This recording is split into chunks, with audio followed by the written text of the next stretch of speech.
first, I want to thank you so much for being here talking to me. The project is so beautiful. Thank Oh, you. thank you, thank you. It's my pleasure to be here. Very happy with the album. I'm glad you enjoy it. It's a very special one for me. Very proud of this one, and I hope everybody's digging it. So first, I would like you to tell me a little bit about how is the album was constructed and why, when La Neta came from.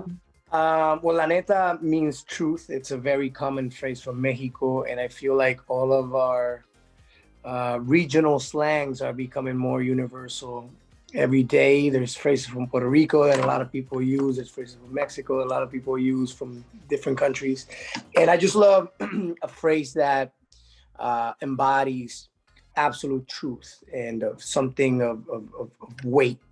Um, and the album is exactly that. It's a compilation of 10 stories or 10 truths of mine that I have either lived through or been introspective about. And yeah, it's somewhat of a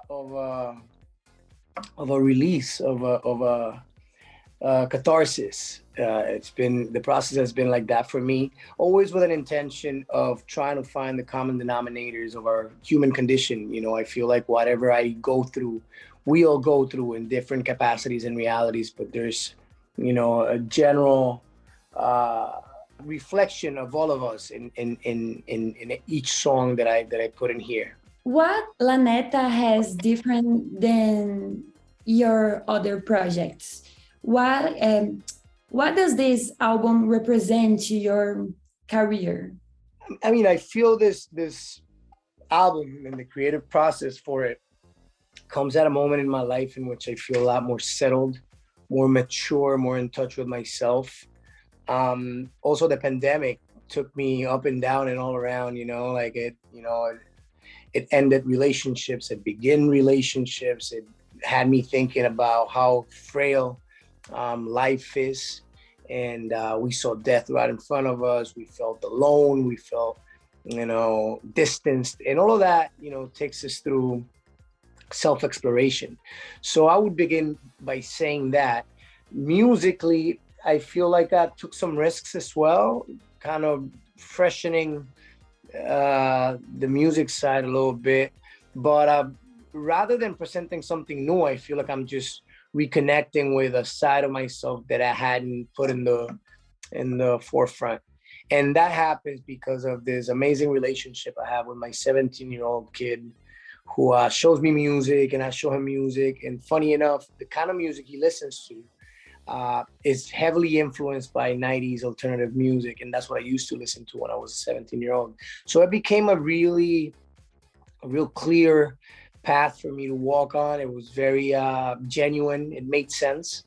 And yeah, it also has a lot of my New York days. I lived in New York for about 10 years. So I feel like I finally distilled that.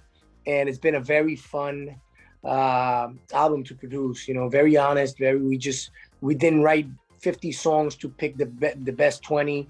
Every song that was written in this process is in La Neta. And yeah, I feel like it's the most honest piece of expression that I've put out thus far.